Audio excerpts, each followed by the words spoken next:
नमस्कार, नमस्ते। आज मैं अपने व्यूअर्स से रत्नों के ऊपर बात करूँगी। बहुत लोगों के अंदर ये भावना होती है, ये जिज्ञासा होती है कि कौन-सा स्टोन पहने। हालाँकि ये बहुत ही अ, सीरियस टॉपिक है। बगैर कुंडली देखे कभी भी नहीं सजेस्ट करना चाहिए किसी को भी कि आप ये रत्न पहन लो। लेकिन सामान्य तौर से जो हम लोगों की कुंडली होती है उसको देख कर के कैसे समझ सकते हैं कि कौन-सा स्टोन सूट करेगा, उसी के ऊपर बात करूँगी आप लोगों से। ये सारी चीज़ें बताऊँ उसके पहले मैं अपने सभी व्यूअर्स को सबसे पहले बहुत थैंक्स बोलती हूँ। जो भी लोग मेरे चैनल से जुड़े हैं, वीडियोज़ देख रहे हैं, आप सभी लोगों का बहुत-बहुत धन्यवाद। और साथ में जो भी नए व्यूअर्स जुड़े हैं, आप लोगों से भी रिक्वेस्ट करूँगी कि प्लीज़ आप चैनल को ज़रूर सब्सक्राइब करिए, लाइक करिए, शेयर करिए और नोटिफ़िकेशन बेल को प्रेस करके रखिएगा जिससे मैं कोई वीडियो डालूँ तो आप लोगों को पता चल पाए। देखिए, जो स्टोन से रिलेटेड लोगों की जिज्ञासा होती है, ये कैसे आप डिसाइड करें? अगर वैदिक ज्योतिष को हम आधार बना के देखते हैं, तो वैदिक में सीधे ये कहा जाता है कि जो भी हमारे केंद्र स्थान है और त्रिकोण है वो शुभ होते हैं। चूँकि वो शुभ स्थान होते हैं तो आप उनसे संबंधित स्टोन को धारण कर सकते हैं और ये काफ़ी हद तक सही भी है। लेकिन जब भी आप इनसे जुड़े हुए रत्नों को पहनिए तो वहाँ पे आपको कुछ चीज़ों की सावधानी भी रखनी चाहिए। उदाहरण के तौर पे जैसे मैं आपको बताऊँ कि किसी की मेष लगन है, जब उसकी मेष लग्न होगी तो लग्न का लॉर्ड मंगल होगा और 5th में सिंह राशि होगी, उसका सूर्य होगा लॉर्ड और 9th हाउस में उसका धनु राशि होगी, उसके जो लॉर्ड होंगे वो गुरु होंगे। तो ये जो त्रिकोण के हाउसेज़ हैं पहला, 5वाँ और 9वाँ ये हमेशा शुभ हैं, तो आप इनके स्टोन पहन सकते हैं। अगर आप इसको सीधे-सीधे देखते हैं तो इस तरीके से आप इसका अर्थ निकालेंगे और जो केंद्र के स्थान हैं यहाँ पर जैसे कर्क राशि है, तुला की है और मकर की है, ये केंद्र स्थान है तो इनको भी शुभ माना जाता है, तो आप इनसे भी संबंधित चीज़ों के स्टोन पहन सकते हैं। लेकिन मैं आपको ये कहना चाहूँगी कि जब भी आप स्टोन धारण करते हैं, तो पहली चीज़ तो आप ये देखिए कि जो आपका लग्नेश है, मंगल, ये मैं उदाहरण के तौर पे मेष के लिए बता रही हूँ, बाकी आप हर एक लगन के लिए इसी तरीके से चीज़ों को समझिएगा। तो मंगल यहाँ पर लग्नेश है और अष्टमेश भी है। तो अगर आपका मंगल कुंडली में कहीं अच्छे हाउसेज़ में बैठा हुआ है, केंद्र में ही त्रिकोण में बैठा है, आप उसको पहन सकते हैं, कोई आपको दिक्कत नहीं करेगा। पहन सकते हैं आप उसका स्टोन क्योंकि वो आपका लग्न लॉर्ड है। और इसी के साथ-साथ आप ये चीज़ का ध्यान दीजिएगा कि अगर ये लग्नेश आपका त्रिक भाव में जाकर के बैठ जाए, 6th में, 8th में और 12th में, तो यहाँ पर आप कोशिश करिए कि अगर आपको आपका लग्नेश वीक है, कमज़ोर स्थिति में है, अस्त है या किसी तरह से पीड़ित है, तो आप उसका स्टोन पहनने के बजाय आप उससे उस ग्रह से संबंधित आप मंत्र जाप करिए या उसकी पूजा करिए, मंत्रों के जाप के द्वारा आप उसको मजबूत करिए। क्योंकि कोई भी जो प्लैनेट होता है, वो कुंडली में जिस हाउस में जाकर के बैठा होता है, ग्रह जो होता है, जिस भी भाव में जाकर के बैठता है, सबसे पहले उस स्थान का रिज़ल्ट देने लगता है। क्योंकि वहाँ पे जाके वो ग्रह प्लेस्ड हो गया। तो अगर मान लिया कि लग्नेश मेष के लिए तो अष्टम में आएगा तो उसकी खुद की राशि रहेगी, वहाँ तो वो चीज़ों को नहीं खराब करेगा क्योंकि खुद की राशि है तो वो धन प्राप्तियाँ देगा आपके, बहुत सी चीज़ों को बढ़ाने का काम करेगा। लेकिन अगर वो मान लीजिए कि छठे भाव में चला गया, शत्रु के भाव में चला गया, जहाँ पे कन्या राशि है, तो वहाँ पर वो आपके लिए शुभता के बजाय कुछ नेगेटिव रिजल्ट्स भी देना शुरू कर देगा। 12वें भाव में चला गया, तो फिर भी वहाँ पे वो अपने मित्र गुरु के घर में है।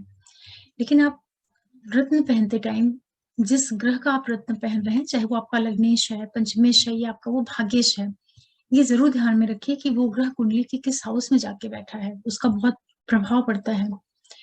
इसी तरीके से आप पंचमेश को देखिए, अगर 5th का लॉर्ड सूर्य केंद्र त्रिकोण में बैठा है, मजबूत स्थिति में बैठा हुआ है और आप चाहते हैं कि आप और अच्छा लाभ लाभ लें, आपकी बुद्धि और अच्छी हो, आपको 5th हाउस रिलेटेड और अच्छे रिजल्ट मिले या 5th हाउस जो भी है आपका यहाँ पे सूर्य बन रहा है, अगर मान लो सूर्य आपके केंद्र त्रिकोण में बैठा हुआ है, थोड़ी बहुत उसमें कुछ कमियाँ हैं, तो उसको मजबूत करने के लिए आप माणिक्य पहन सकते हैं। इसी तरीके से आपका गुरु है, भाग्य का जो मालिक है, अगर वो अच्छी जगहों पे बैठा है, तो आप उसको मजबूत करने के लिए पहन सकते हैं, जो पुखराज होता है, जो येलो स्टोन होता है, उसे पहन सकते हैं। लेकिन जब भी आप कोई रत्न पहने, तो उस प्लैनेट को पहले आप चेक करें कि वो प्लैनेट आपकी कुंडली के लिए योग कारक है या अकारक है। योग कारक, अकारक आप समझते हैं? केंद्र त्रिकोण के मालिक जो होंगे किसी भी कुंडली में वो योग कारक होते हैं। 3, 6, 8, 12 भाव के जो मालिक होते हैं वो कारक होते हैं।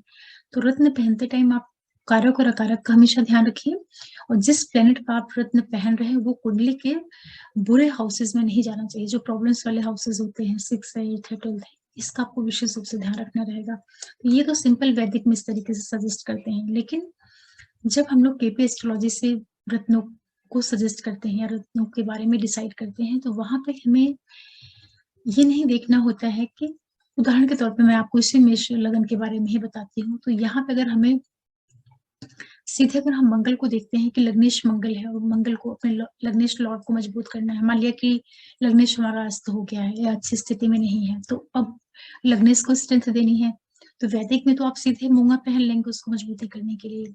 लेकिन केपी एस्ट्रोलॉजी में क्या करते हैं कि जो हमारा लग्न है, लग्न का जो लॉर्ड है, जो ग्रह बन रहा है, वो उसको उतना प्रभाव नहीं करेगा, उतना प्रभावित नहीं करेगा जितना कि जो लग्न का लॉर्ड मंगल है, वो जिस नक्षत्र के ऊपर बैठा हुआ है, क्योंकि वो जो नक्षत्र है, नक्षत्रों का परिणाम देगा मंगल। तो आपको ये भी देखना पड़ेगा लग्नेश का रत्न पहनते टाइम कि वो किसके नक्षत्र पे बैठा हुआ है। वो नक्षत्र अगर कुंडली के लिए शुभ ग्रह है और शुभ भाव में बैठा है, तब तो आप पहन सकते हैं लग्नेश का रत्न। लेकिन अगर लग्नेश जिसके नक्षत्र पे बैठा हुआ है वो कुंडली के लिए अकारक ग्रह है, कहीं वो बुध बन जाता है, तो ऐसी स्थिति में आपको बहुत संभालना पड़ेगा, क्योंकि वहां पे आप मूंगा पहन करके अपने लग्नेश से अच्छा रिजल्ट लेने के बजाय आपको और ऑब्स्टिकल्स वाले और हर्डल्स वाले रिजल्ट मिलना शुरू हो जाएंगे। इसी तरीके से जब भी आपको कोई किसी हाउस से संबंधित कोई फायदा लेना है, जैसे मान लिया कि किसी लड़की का विवाह नहीं हो रहा, उदाहरण के तौर पे इसी मेष लगन की बात करते हैं, तो मेष लगन में अब उसका विवाह होने के लिए हम लोग वैदिक में तो सीधे बोल देते हैं कि 7th हाउस का जो लॉर्ड है उसका रत्न पहन लो, भाग्येश का रत्न पहन लो, ये सारी चीजें आपको सपोर्ट करेंगी मैरिज में। लेकिन ऐसा नहीं है। केपी में हमेशा ये ध्यान रखते हैं कि जो 7th हाउस है, 7वां जो भाव है, वही विवाह करवाएगा। तो जो 7th हाउस का सब लॉर्ड ग्रह बनता है, उस प्लेनेट को आप पकड़िए कि 7th हाउस का सब लॉर्ड प्लेनेट कौन सा ग्रह बना है और कुंडली के किस हाउस पे जाके बैठा है, क्योंकि 7वें भाव से संबंधित जितने भी काम है वो 7th हाउस का सब लॉर्ड जो ग्रह है वो आपको लाके देगा, वो करके देगा।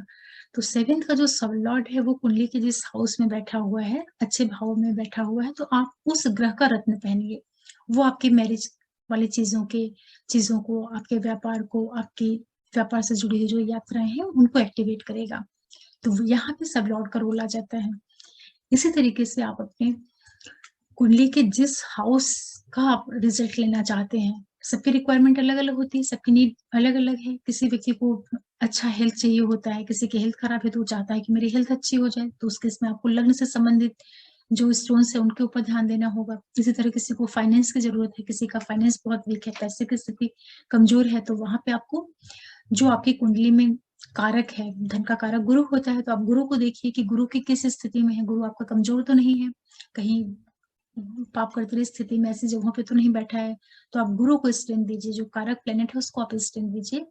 इसी के साथ साथ जो प्लेनेट आपको धन दे रहा हो, तो जैसे धन का जो ग्रह होता है देने वाला, वो केपी के अकॉर्डिंग हम लोग देखते हैं, तो जो 2nd हाउस का सब लॉर्ड जो 2, 6, 11 देता है वो धन को देता है। तो आपके हॉरोस्कोप में जो भी प्लेनेट 2, 6, 11 हाउसेस को सिग्निफाई कर रहा हो, को दिखा रहा हो, उस ग्रह से संबंधित आप स्टोन पहनिए, वो आपको पैसों से संबंधित इवेंट्स आपकी लाइफ में लाएगा।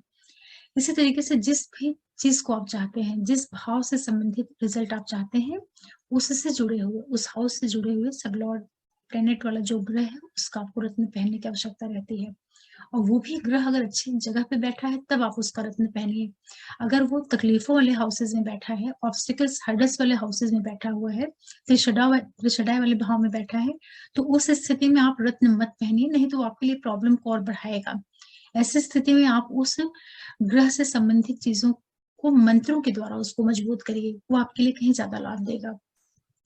इसलिए आपसे जब भी आप लोग कभी भी स्टोन के ऊपर विचार करते हैं तो बिना जाने समझे अपने मन से कभी स्टोन मत पहना करिए, कि सिर्फ आपने ये जान लिया कि आपकी ये लगन है, ये राशि है और आपका केंद्र त्रिकोण देख कर के आपने रत्न को धारण कर लिया। ये ज़रूर चेक करिए कि जिसका आप रत्न पहन रहे हैं वो आपके लिए कारक है, क्या कारक है, कुंडली में किस जगह जाके बैठा हुआ है, ये आप ज़रूर चेक करिए। अगर आप केपी को नहीं भी इन्वॉल्व करते हैं कृष्णमूर्ति पद्धति को, सिर्फ आप वैदिक के आधार पे, ग्रहों के आधार पे भी अगर आप रत्न का चयन कर रहे हैं, तो साथ में ये ज़रूर देखिए कि जो भी आपका लग्नेश है, पंचमेश है और नवमेश है, वो कुंडली के किस हाउस में जाके बैठा है, क्योंकि जहाँ पे वो बैठा हुआ है, वहाँ का रिज़ल्ट वो सबसे पहले देगा, इसको आप कभी मत भूलिएगा। क्योंकि प्लेस का बड़ा महत्व होता है। जिस जगह पे व्यक्ति बैठा हुआ है, उसका तो उसको रिज़ल्ट देना ही पड़ेगा। तो अगर अच्छे हाउसेज़ में बैठा है, तो आप उसका आराम से पहन सकते हैं। देखिए, अगर नेगेटिव हाउसेज़ में है, तो आप उसको मंत्र जाप से उस ग्रह को मजबूत करिए और उससे जुड़े हुए जो रिज़ल्ट्स हैं, उनको लीजिए। आशा कर रही हूँ कि इस वीडियो से आप थोड़ी-सी जानकारी आपको मिल पाई होगी रत्नों के बारे में, स्टोन्स के बारे में। आज तो मैंने आपको बस एक संक्षेप में एक आइडिया दिया है कि कैसे रत्नों को चयन करते हैं, ये बहुत बड़ा विषय है।